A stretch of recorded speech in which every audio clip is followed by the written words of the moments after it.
कुठं पळतोय? मग हे करतोय ते काय करतोय? काय रे? मी पळत नव्हतो, मी सिंहावलोकन करतो. हे लंकाधीशा, तू मला सतावितोय, या नंदीला सतावितोय. अरे सिंहावलोकन करतोय म्हणतोय. अरे सिंहावलोकन याचा अर्थ तरी तुला कळतो? कमाल आहे. वेदांगापासून वादांग ज्यानं पायदुळी चढवली त्याला तू म्हणतोय सिंहावलोकन म्हणजे काय? मला कळत नाही. काय रे? अरे मी सिंहावलोकन करतोय म्हणजे याचा अर्थ, शब्दाचा अर्थ मला कळत नाही असं मला तरी वाटू लागलं. ए नंदी, ए नंदी, हे बघ. अरे सिंहावलोकन कशाला म्हणतात? अरे आपली एकदा शिकार केल्याच्या नंतर वनराज सिंह आपल्या कर्तृत्वावर जंगलच्या हिंस्र श्वापनाची शिकार करतो. स्वतःला हवी असलेली शिकार खातो आणि थोडासा पुढे जातो. राहिलेली शिकार आपल्या नातेवाईकांसाठी, आपल्या पुत्रासाठी त्याचा उपयोग होतोय की नाही हे पुढे जातो आणि मान फिरकी करून मागे वळून पाहतो. त्याला सिंहावलोकन असं म्हणतात. हे लंकाधीशा, अरे नुसते शब्द वापरले म्हणून झाले नाही. काय रे? हे लंकाधीशा, तुला सिंहावलोकन माहिती आहे, तुला उंदीरावलोकन माहिती आहे. तुला आता काय काय माहिती आहे मला कळतं.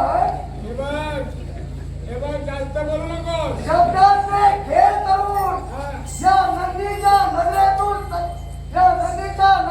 सतवून काढण्याचा प्रयत्न करायची सहजासहजी तू सुटणार नाही लक्षात हे ठेव. नंदी, अरे ज्यानं आपला माथा टेकवला आणि शंभू महादेवाला वाकवलं त्यालाच तू मोठ्यापणा सांगतोय.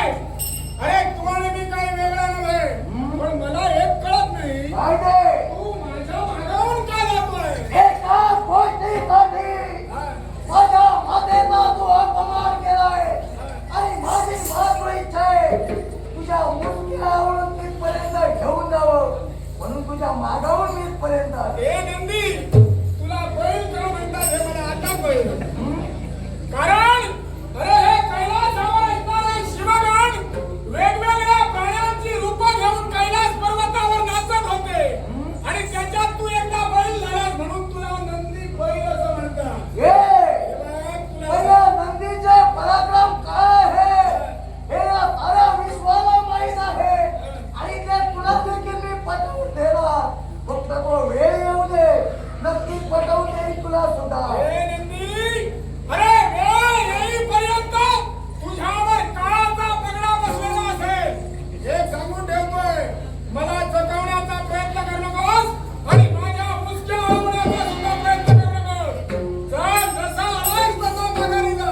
हा नंदी तुझ्या सांगण्यावरून माघारी जाणार नाही. अरे माझ्या सामर्थ्याची कल्पना तुलाच आहे. अरे या शिव शंभू महादेवाला, या विश्वाची संवर्धती देवता, त्या शिव शंभू महादेवाला त्यानं युद्धात पराभूत केलं आणि स्वतःच्या पायाखाली झुकवलं. स्वतः पाय घेऊन त्यावर उभा राहिला तो हा नंदी. तुझ्यासारखा लंकाधीश काय आहे माझ्या